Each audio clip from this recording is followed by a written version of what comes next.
lonesome road set my soul on fire. Thinking back before I left, the passions I desire. Can you help me anymore? Live my life.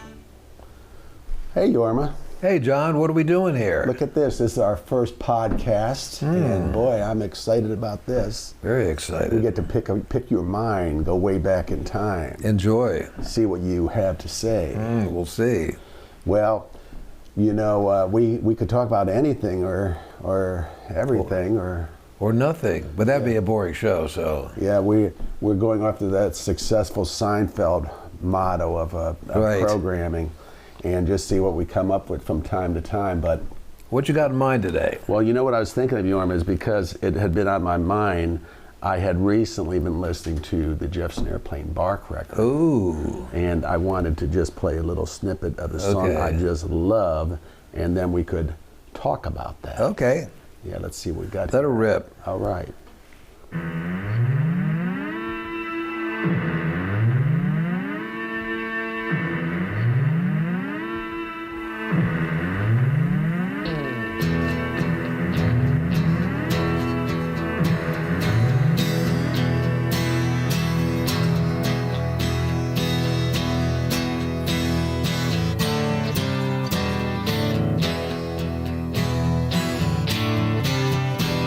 In 1975, all the people rose from the countryside, locked together hand in hand all through this unsteady land, to move against you, government man. Do you understand? Gonna roll, roll, roll the rock around. Gonna roll, roll, roll the rock around. Lift the rock out of the ground.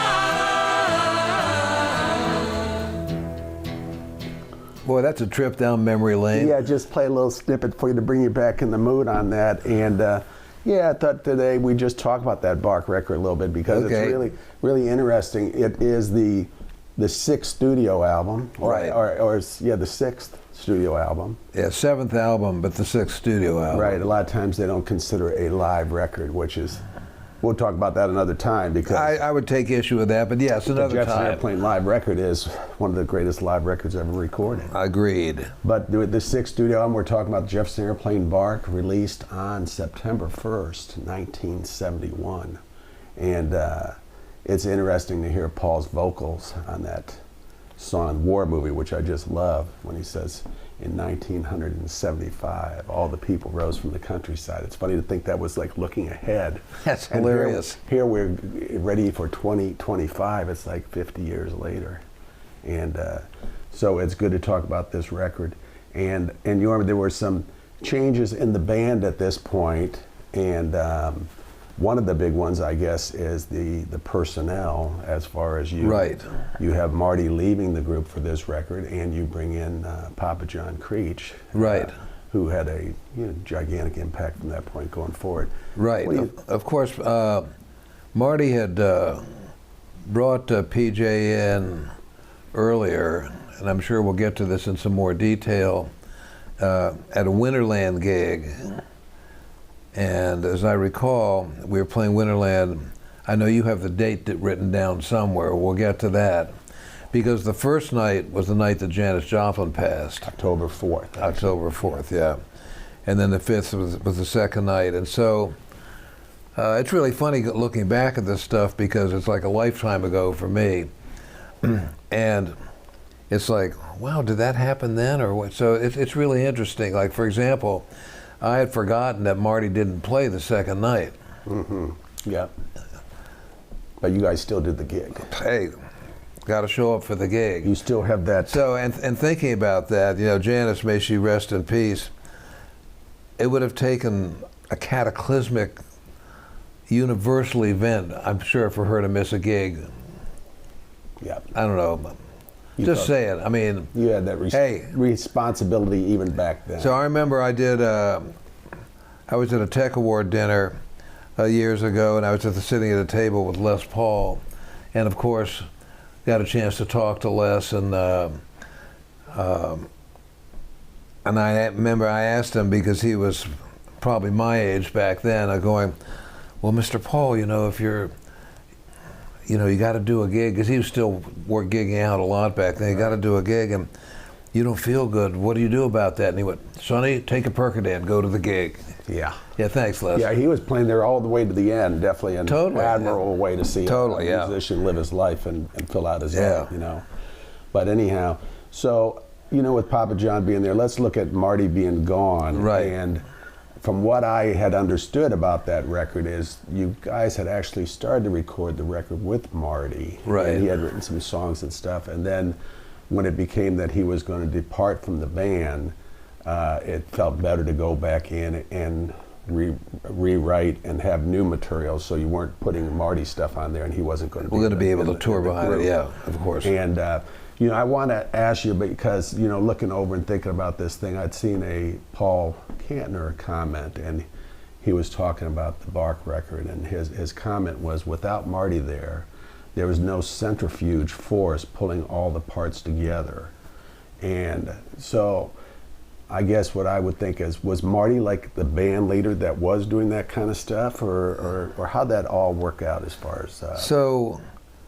At that point, Marty was definitely not the band leader. I mean, Marty got the band together. He's like the father figure of the band, and he and Paul started, but it was Marty's idea in the first place. And I think that this went against the grain for Marty as time went on also, because he very quickly lost quote-unquote control of the band. This was a band that really had no leader in the sense that we think about band leaders that are hiring and firing people and doing this and that. Because everybody was an equal contributor, but in terms of the genesis of the band, there's no question that Marty was the prime mover. Then there was Paul, and once the band sort of took shape, everybody kind of had an equal vote. But that being said, Marty and Paul were the two lead singers, and so that also put them in a position of artistic leadership in a lot of ways. But the funny thing, and I know that this drove both of them crazy from time to time, is that they really had no control over what the band, how we played, how we did stuff. They would throw ideas out, and then we'd get together and start playing, and before you knew it, there'd be a song. Yeah, that's kind of cool thing. I was talking to you the other day about, during this program, we'll get to different Jefferson Airplane records we may talk about, different old days at the Fillmore for you, different musicians, all that kind of stuff. But just talking about the Jefferson Airplane material and looking at that today. But when I was talking to you about how the songs came together, if you're designating parts and this kind of stuff, and you told me, like, no, we just went in there and we were all together on that. The band was happening as a unit when you put these things together. I mean, obviously, when somebody writes a song, depending on how they wrote, if they co-wrote it, then there'd be, if it was Marty, Paul, and Grace, then the three of them would weigh in on it. But, the song goes the way the song goes. Excuse me. But so we'd start out with more or less maybe an idea. We'd learn how the chords went, et cetera, et cetera. But once we started playing, that's when the magic happened. That's what happened, yeah. Now, the song we played, War Movie, of course, I love that song. It's a Paul song, and he has a couple others on there. When the Earth Moves Again, and let's see here, the Rock and Roll Island song were all Paul songs. Right. And it definitely seems to me at this point, you're seeing some songs that are like Paul-driven songs, Grace songs, and of course you have 4 songwriting credits on the Bark record. Right, and that's interesting too, because one of the things that was really,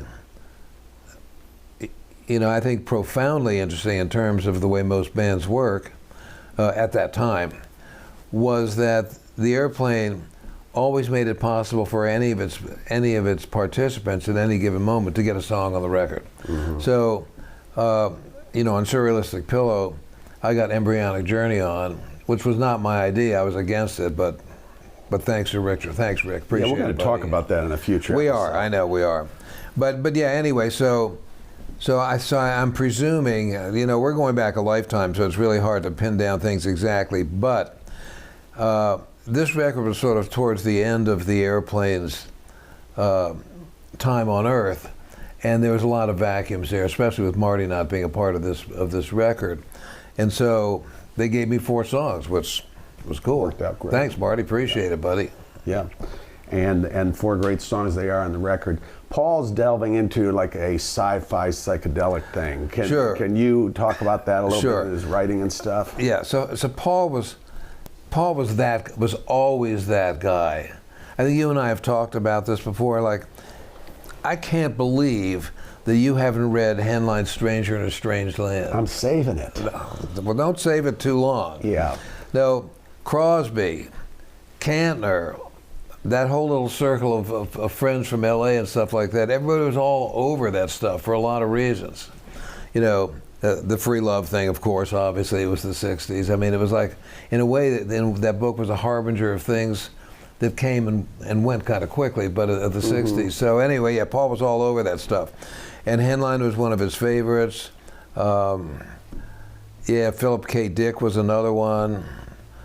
And he just loved that stuff. And so when he wrote, there's a lot of that stuff, even though it isn't blatantly a science fiction song, there's a lot of imagery that he's chosen to borrow from some of these artists, from some of these writers.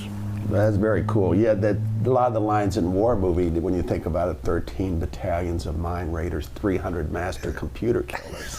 I mean, that's 50 years ago. It's kind of, it's great when you think about it, but it was pretty heavy hearing it when it came out in 1975. Oh, at the time, I mean, nobody owned a computer back then. Right. It's a different world. Yeah. The song I wanted to mention, as far as Grace, had that Crazy Miranda song on there, and the piano playing is just fantastic. And I asked you about that one time because I was listening to another Jefferson Airplane. It might have been off the Volunteers record, and I asked if that was Nicky Hopkins doing the piano because it was just so great. And you had told me, no, that's Grace, and you also weighed in heavily on how good she was in that. Yeah, she could really play, and it's so interesting. On the final Jefferson, the '89 Jefferson Airplane album, she played piano on. Showed us the songs that she put on that album by playing the piano herself. Yet, when we recorded it, they got a studio guy to play those parts. And for me, it was why? Because she could play great. But Grace, as I recall, channeled Eric Satie a lot in her compositional approach to writing things, and that's definitely a keyboard departure. Satie, the great classical composer. He's sort of an eccentric, I guess he'd be a classical composer. I'd have to look it up. We're not looking stuff up on camera here, but yeah. We're not. Well, it couldn't be any more eccentric than that Schoenberg record you lent me. that was pretty bizarre. That's beyond the pale. That's another story. That's another universe. That's a whole nother universe, yeah. Also, aside from the personnel change, and we'll talk about Papa John's point here in a minute, I also, it's the first time you put out a record on Grunt Records. Right. And how did that whole thing come about, as far as it kind of was like a Jefferson Airplane personal label, right? Yeah, so there's a bunch of what we called vanity labels. I mean, Jefferson Airplane was signed to RCA, and so really it came under the rubric of RCA. But I think we can thank the Beatles for that with Apple Records. Right. As well as we can thank the Beatles for, quasi concept records. I mean, Sgt. Pepper, I'm sure, inspired Marty and Paul and the rest of us to do After Bathing at Baxter's. I mean, it's not really a concept record, but it kind of is, you know. Because before that, it's just like, if you think about pop records at the time, and I know you're all over this because you're such an aficionado about vintage recordings and stuff like that, but remember in the old days, it's like somebody could have a hit, whoever it was, and on the album, that'd really be the only decent song on the album. Everything else would be filler, Right. But what was happening in the 60s is not just concept albums, but every song stood strongly on its own 2 feet. Yeah. And that you see that in the Jefferson Airplane records, you really do. When you look at those. Yeah, there's no throwaway stuff in any of those records. We're not talking like the Red Rubber Ball here. No. Yeah. Although I wouldn't mind have written that song. That probably helped send the kid to college. Yeah, probably so. But anyhow, so the Grunt Records comes out. You had this, the album showed up in this bag, which was so interesting at the time, so different from, you know, maybe other things, of course, that were on the shelves at that time. And the album comes in the brown bag. Of course, I had to find my brown bag because I had to take it out. It was kind of cumbersome with putting it into this record slot. You had the record on the inside, and you also had inside the bag. Oh wait, that's not supposed to be in there. You had in there a lyric sheet and all that kind of stuff. Yeah. You had the artwork here, and these are all portraits Grace did, correct? Yeah, that's all Grace's artwork there. Yeah. And then you had an artist concept to put the whole package. Yeah, A.C. Lehman is the guy that was the art director, whatever they call it, that kind of guy. So this is also the era of wacky album covers. We weren't the only people that did funny stuff with album covers back then. Had the Rolling Stones Sticky Fingers actually had a zipper in the front of it on one of the earlier releases and stuff like that. I mean, no record company today would give you the money to do something like this. Yeah. Even on, well, I guess a CD is an archaic form. Hard to find fill artwork on a thumb drive. It's not the same. This was an exciting time for all this stuff because the format allowed for people to do fun stuff. And the 60s, it was definitely happening, and people that had some kind of clout in the industry because the Airplane was a successful band. I'm sure RCA would not have thought of, we're going to do this, because that's an expensive thing to make. Yep, but they let us do something, right? Yeah, absolutely. And then on the inside, of course, you had just your Bark album cover. And there it is. Yep. And in future years, when it became to the point where, with reissues and stuff, the bag disappears and the poster disappears, all that stuff, and then it's just seen as this. Do you have the poster with you today or no? I don't. I looked in there to see it. I think I left it at home this morning. All right, okay. But yeah, the poster's pretty cool because it had all the lyrics in it and, and more Grace artwork and stuff. And so it was a complete package with that, and you open up and there's more and more and more to it. Yeah, but anyway, like we're saying, we can thank the Beatles for like breaking the ice on that one, and I mean, as far as like, you know, an album like this, and everybody said, well, this is pretty cool. I want to do that too. Yeah, it's funny you should mention that Sticky Fingers because I believe it's the same year that comes out. The Bark album came out in 1971. So that's an interesting thing there. Well, Jorma, let's jump to Papa John and talk about him a little bit. What an interesting guy he was. Now, when you said to me that Marty showed up with him at a gig, I mean, was it simply like that where you were there and he shows up and says, hey, here's my friend Papa John, I want him to play with us tonight? I mean, things would happen like that? Or yes, exactly. Not like a call in advance, like I'm bringing my friend down? No, in fact, that was the first, that night at Winterland when Janis passed, Yeah, that's just the way, you know, we didn't plan much of anything. And, you know, Marty just showed up with PJ and introduced us. And he was such an interesting guy because, you know, there's still a lot of color barriers in this country, but not like there were back then, you know. There's still a lot of work to be done, but still, Papa John just fit in. He really did. I mean, first of all, he was probably, I'm guessing, I don't remember what his birthday was, but he couldn't have been older than 60 years old then. They said he was 50. Yeah, but he seemed ancient. Yes, and when you're in your 20s, someone 50 does seem ancient. Yeah, totally, you know? Well, of course, you know, I mean, for a person of my generation, when my grandfather was 50s, he was an old man. I mean, not just I considered him to be an old man, he was an old man. But anyway, Papa John was not an old man, even though, you know, he had that condition that he is very stiff with the arthritis and stuff like that. I mean, here's a guy that had played in swing bands and jazz bands. He was in one of Nat King Cole's trios. Right. I mean, he'd played classical. He had a huge track record for this stuff. But anyway, Marty brought him, and you know, back in those days, hey, here's somebody. I'd like you to meet him, whoever it might be. In this case, Papa John. What do you think about him sitting in? Fine. I mean, I don't remember anybody even saying, well, do you think he needs to learn the songs or not? I mean, that never even came up. And not even like what he can do or what songs, or anything, No, just kind of thrown into the mix. Totally. And of course, he acquitted himself nobly. Really so. Yeah, and his presence on the Bark actually, adds a whole nother dimension, a violin player coming into the mix there. Yeah. Getting back to the record itself, a couple songs that I talked to you about that where Papa John figures big on is the Wild Turkey song, which is the instrumental closing out the first side of the record. And that's an utterly unformed jam. Mm-hmm. We just started playing, and that's what happened. So there was enough there that became the song. Yeah, I mean, if you think about on After Bathing at Baxter's, the Spare Change track, that's like, I forget how long it is on the record, it's like 13 or 14 minutes, something like that.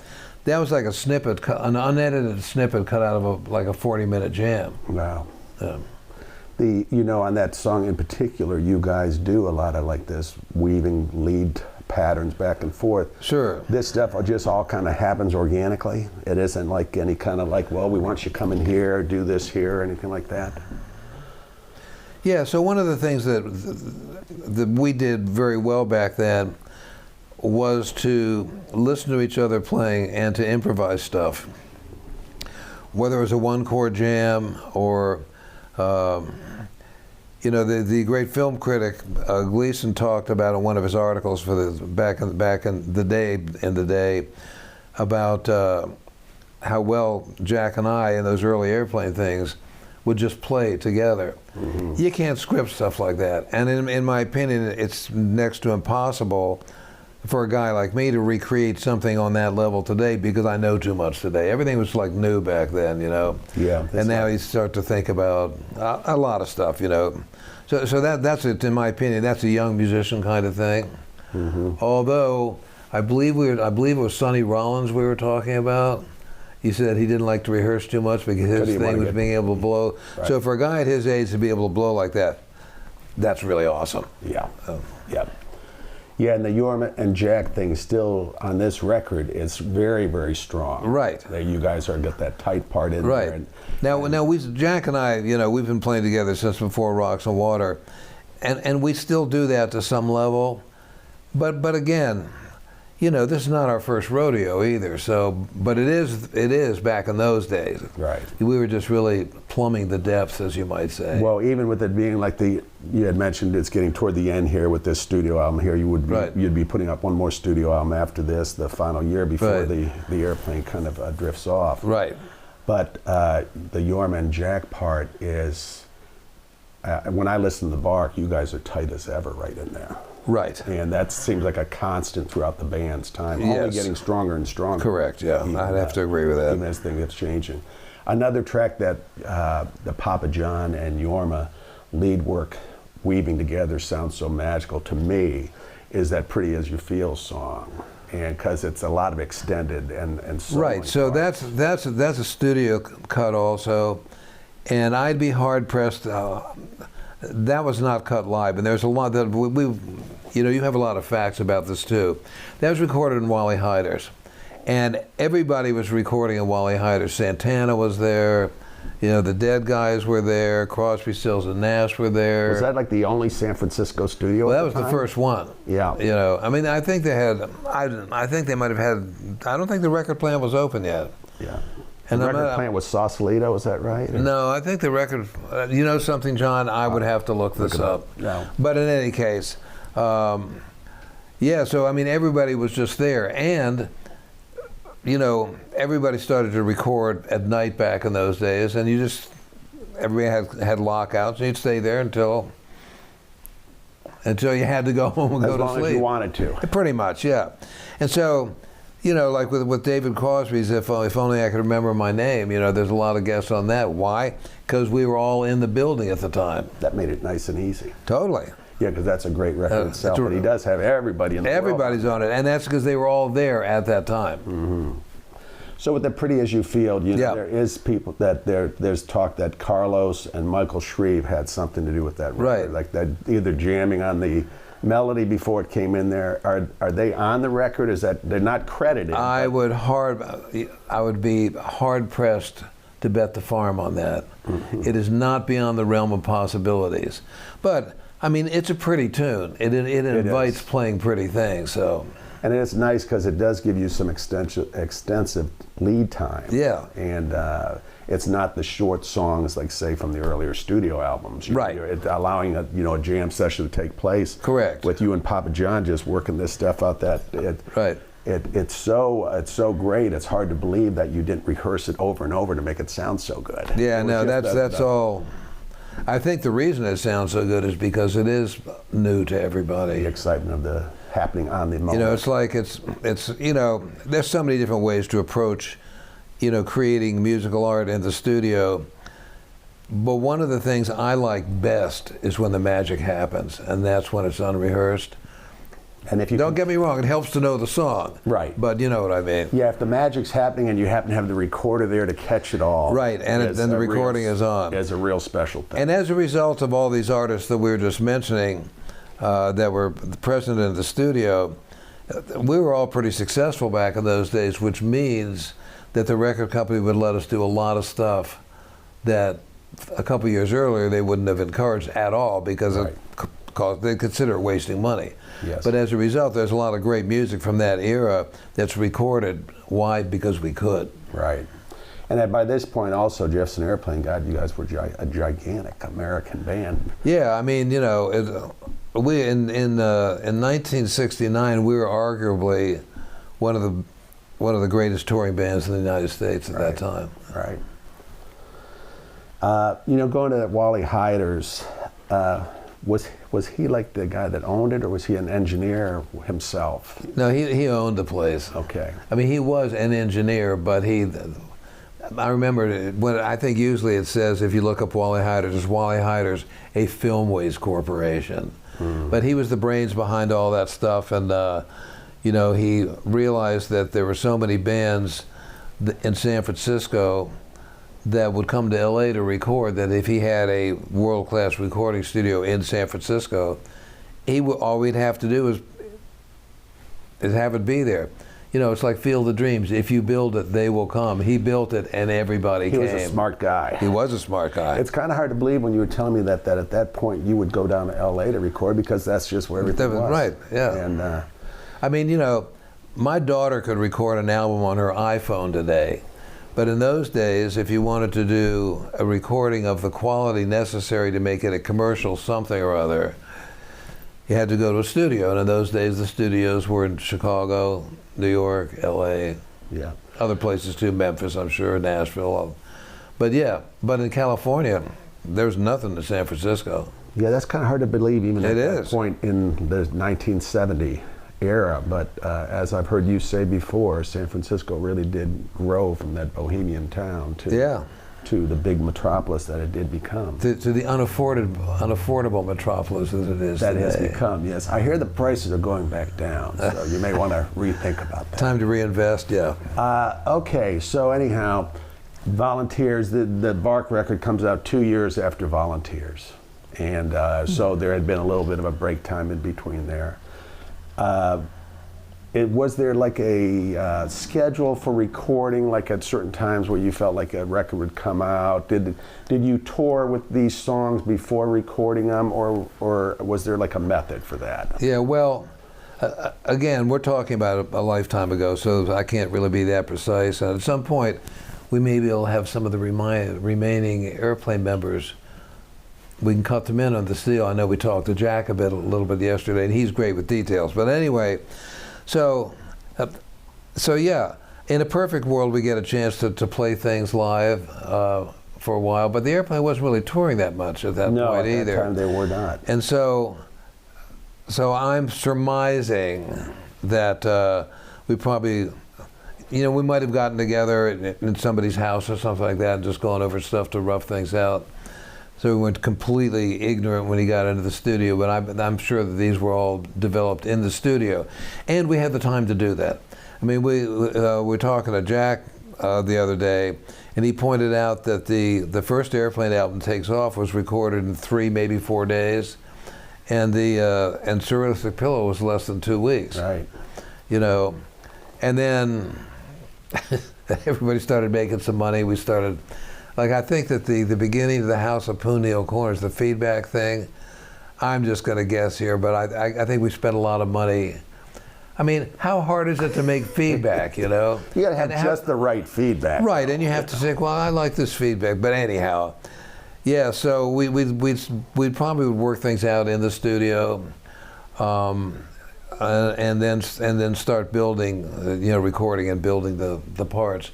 But it would start with, we'd have everything set up in the room. That would start with us actually playing, and for the most part, the basic tracks were all cut live. There wasn't, the Airplane was not a bricklaying band. Yes, which is the cool part about it. You may go back in and put in the vocals on a. Yeah, of course, together. After that, but. And probably, and not always, but probably lead work most of the time.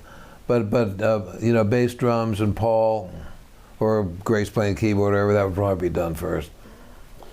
Now, with a lot of the other, you guys were touring all the time prior to this in Correct. the years 67, 68, 69, Right. that era there.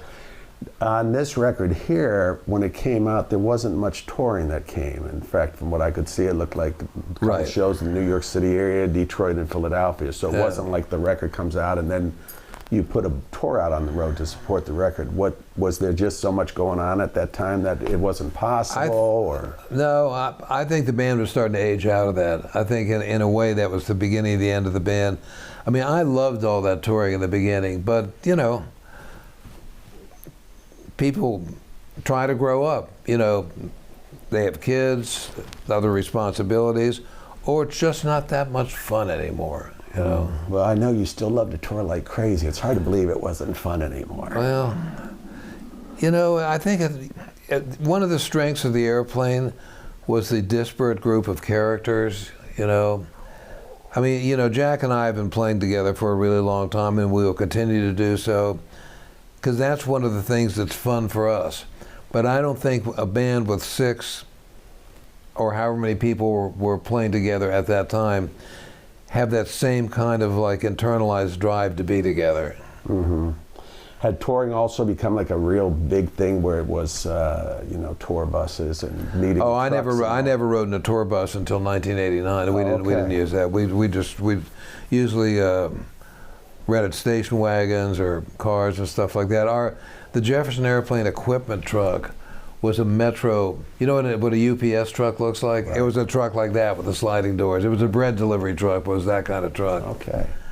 So took a long time to get from one city to the next.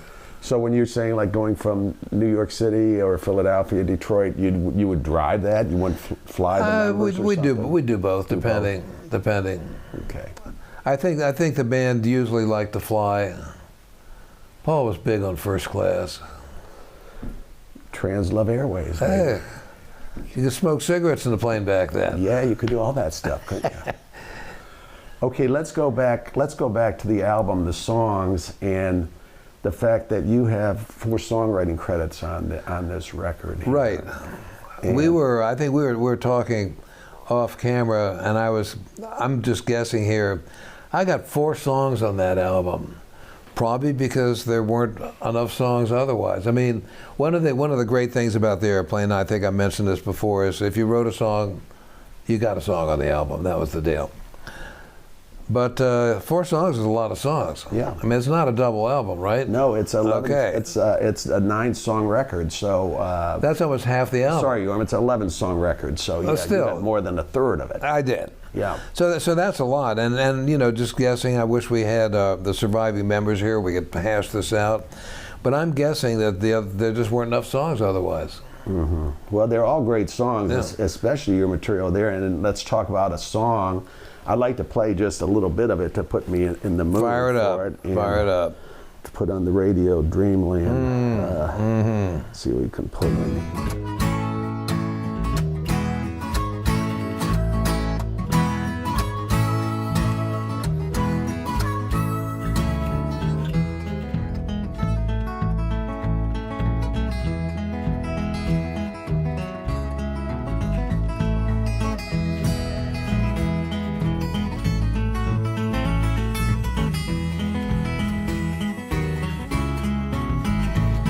Guy's pretty good. Not bad. It's got a future.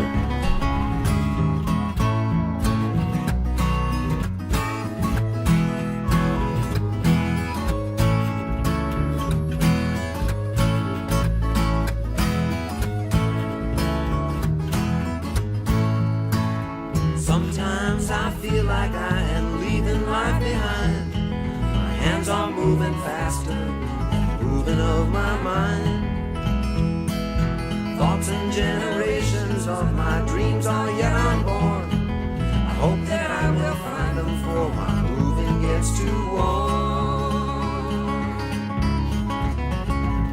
If only I could live to see the dawning of the dawn. I love that song. Yeah, it's a good song. So in that song, we're also hearing, well, Grace is singing fabulous harmony with me. We're also hearing Will Scarlett play harmonica, and you know, it's a great version of the song. So interesting how this tune came about. I was just thinking, since we started talking about all this podcast stuff, and then I remembered that I'd come up with a basic instrumental idea, the guitar part, on a winter trip I took. I used to have this Lotus Elan, this little sports car. For some stupid reason, I drove to Colorado in the winter, this thing, which had like zero traction. Good thinking, Jorm. But, and I wanted to take a guitar with me, but there's no, you know, this is a tiny little car. There's no room for a guitar case. And I had a wooden Resophonic guitar, not a square neck dobro, but just a, you know, a dobro kind of thing with a fingerboard, smaller guitar that I threw in the trunk anyway. And I'd been messing around with the guitar part. It's in a C-shaped capo 4, so it's an E because I sing better in the key of E. But anyway, and so I had that together, and I'd been messing with it, but I had no lyrics to the song. And then we were in we were on tour in New York, staying at the Chelsea Hotel, as we liked to do back then. And I always used to keep a tape recorder next to the bed, usually just to listen to stuff. I always like recorded my favorite albums on cassettes. Remember cassettes, everybody? Yeah, I wonder if that'll ever be a thing, cassette. They're coming back. Right, I'm sure they are. Anyway, yeah, so I had this thing, and I always had a blank cassette in it for whatever reason. And this thing came to me in a dream, and I woke up, grabbed my guitar, like I said already, and played the guitar part and sang the song, shut it off, went back to bed, and in the morning, there it was. Yeah, that is unbelievable. Right, especially what the song is, you know, for a listener viewpoint like mine, there's so much to that. It would seem like you had to work and work and work on that. I'm not recommending this as an approach to writing songs, but it worked pretty good for you. It did work good in this case. But anyhow, so then, and we'd been, Jack and I have been doing some playing with Will. He's on the Hot Tuna record. New Orleans House, the first one. Yeah. Thank you. That's what I was looking for. Yeah. And and he said was such an interesting harp player because in that era, and you can hear that in the version of the song too. In that era, he wasn't playing cross harp or like a blues harp player. He made his own harmonica. And when I say he made his own harmonica, I mean he carved the things that held the reeds, whatever they call that, and carved the wood. I mean, he made the harmonica. And so here's a harmonica the harmonica's playing one key unless it's chromatic. But he was able to play it in any key just by bending the notes. I mean, that's so... Yeah. And it sounds so good on that song. It does. It totally does. That. And Grace's background thing is really just so cool. Yeah, what an honor to have her sing backup with me on that, yeah. So the next morning you wake up and you play the tape and think, wow, this is a pretty good song. Holy moly. I better write down these words. Yeah, you got that right. And then it ends up coming on the Bark record. Now, you know, there's certain songs in your catalog that, you know, it's funny when we think about this record being like 50 years old. You know, over 50 years old. I can't believe that paper bag lasted this long. Yes, it's they made good paper bags. Back in those days, vintage that was paper. A good paper bag. Vintage paper. But, you know, that song, as also your song Embryonic Journey, all these years later, they still sound as fresh as ever. They're still your fan favorites. I mean, when people get to hear Third Week in Chelsea, it's real special. And the fact that they've had that long time, that it's just part of your canon of material. I think that you know, good songs are timeless, and I'm not patting myself on the back too much by saying that those are two good songs. And Let me pat you. Oh, thanks. Those are two great man, songs. That felt great. And good songs are timeless, but some, there are other songs that are like frozen in whatever epoch they exist in. Like we listen to songs and go, like yesterday we were listening to records and I'm listening to something and go, man, if that's a 60 sounding recording, the way the reverb and all this kind of stuff. That you can pick that out. Yeah. Well, the third week in Chelsea, it's when I was talking to a couple friends about this Bark record, a lot of people instantly say that is the highlight of the record to them. That is such a beautiful, such a big song. It's a good song. Thanks, appreciate it.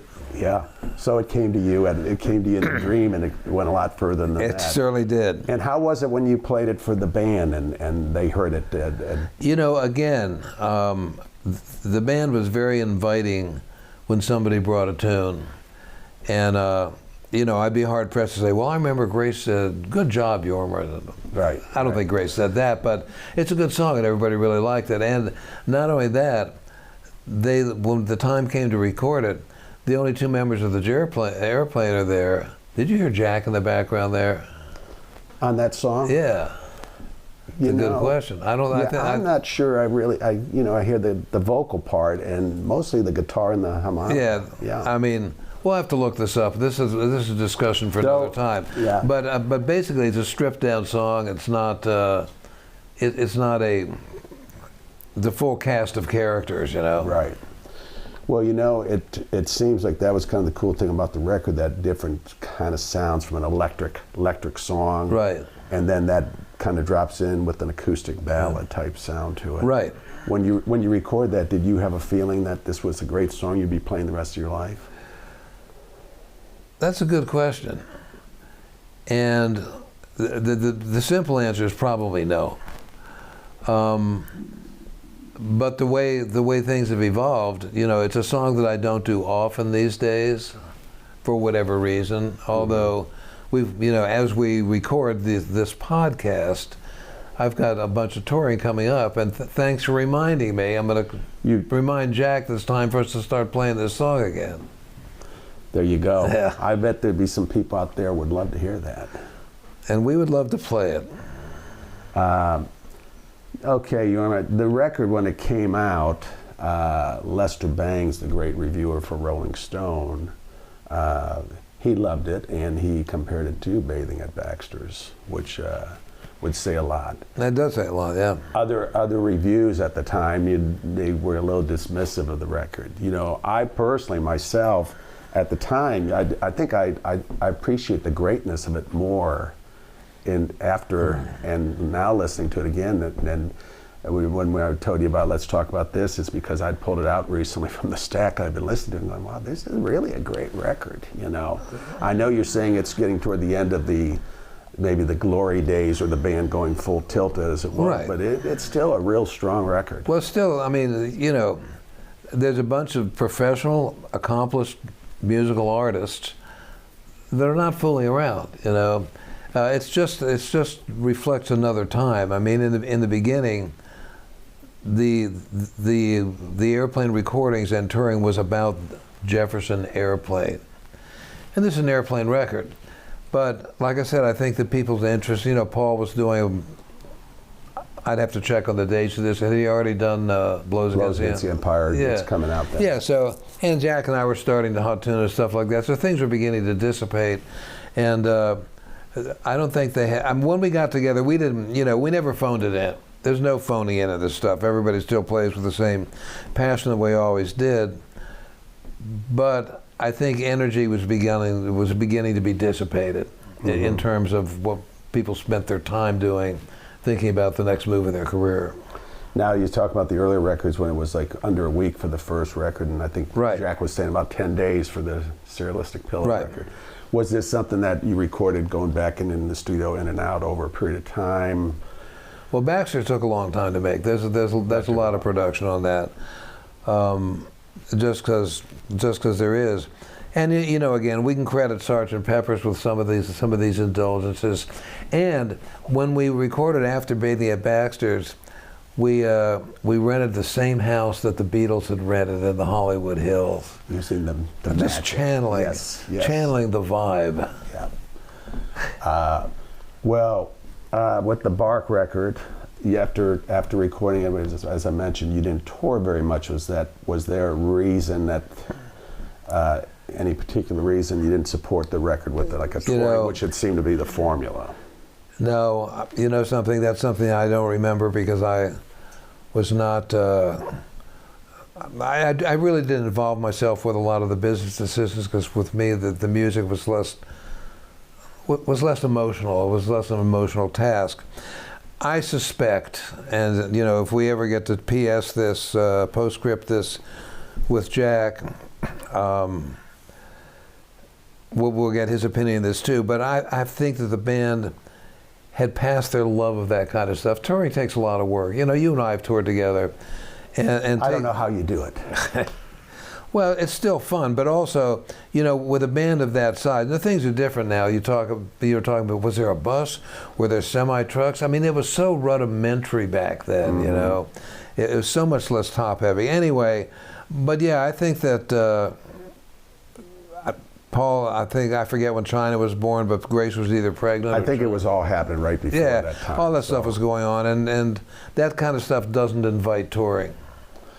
Now, on the earlier records, and speaking with you, you said you guys rehearsed all the time. You just relentlessly played all the time. Had that changed by this point? Absolutely. As far as how much you got together? And absolutely, and that's another thing too.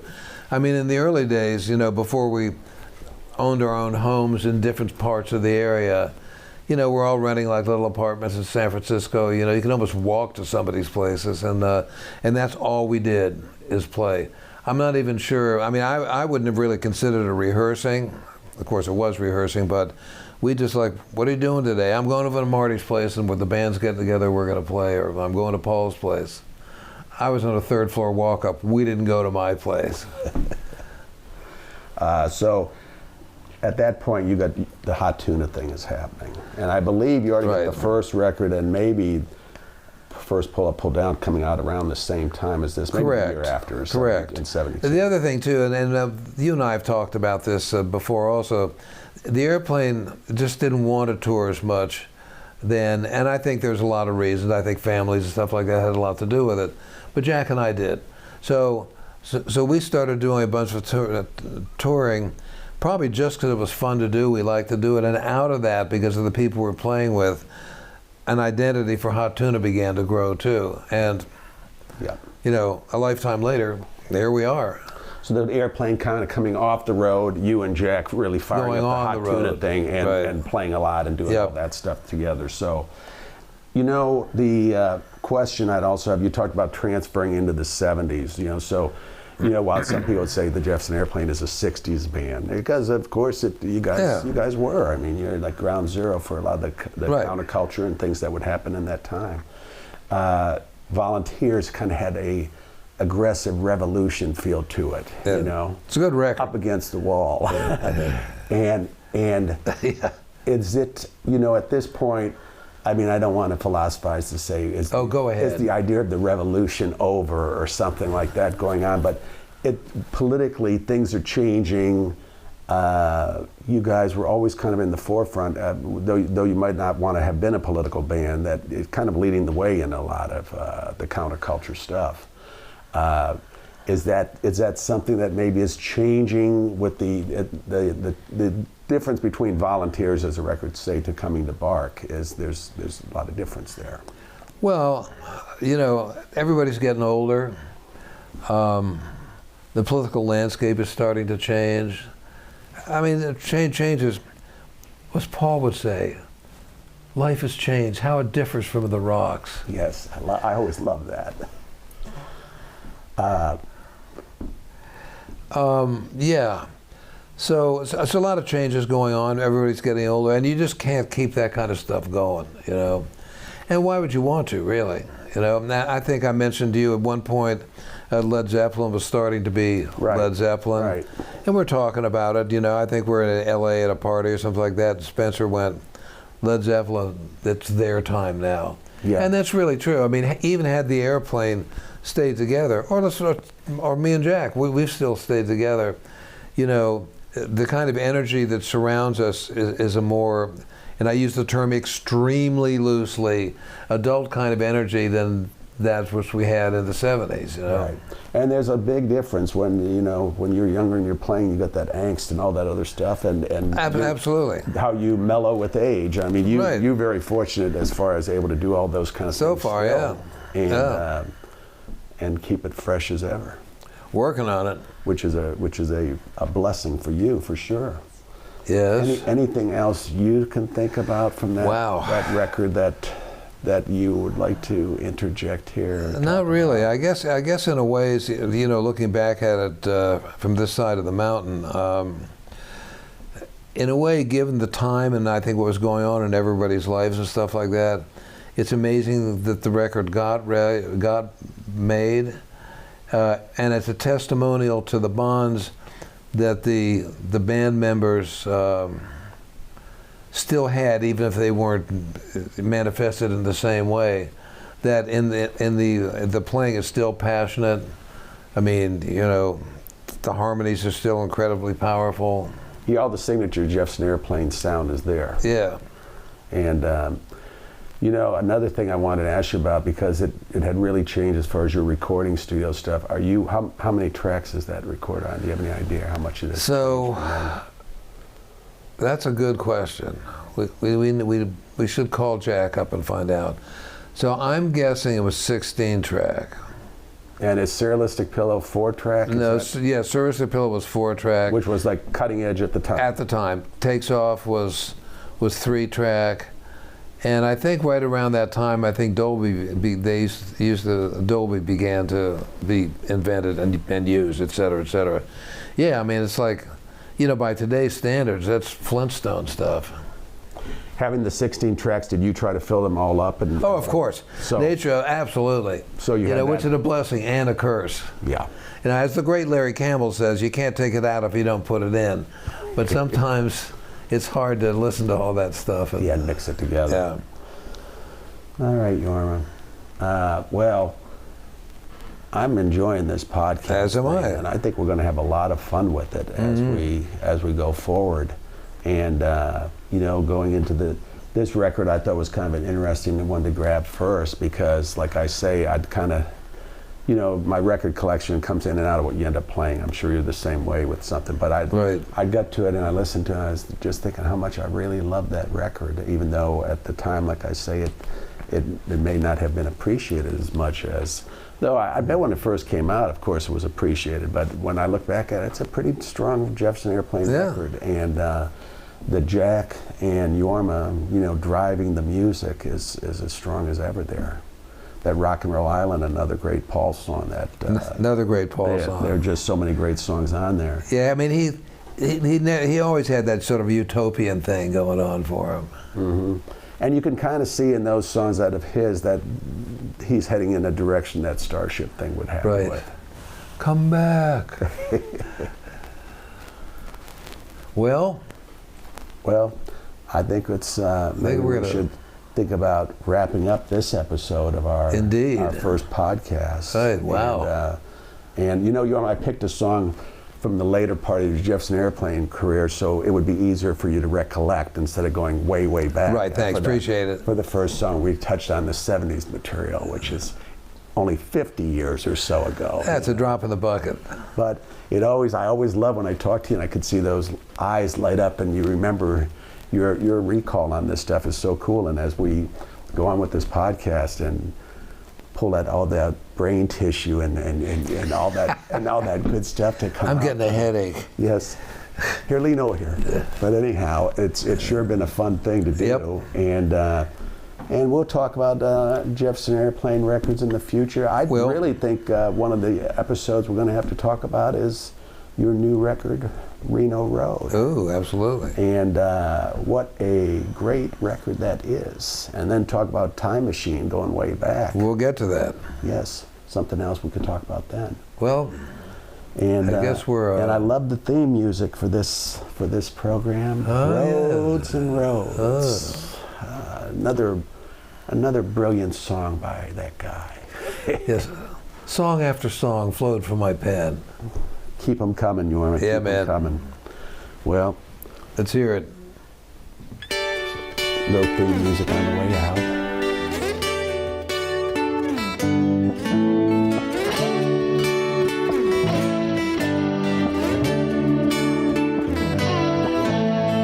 Walking down that lonesome road, set my soul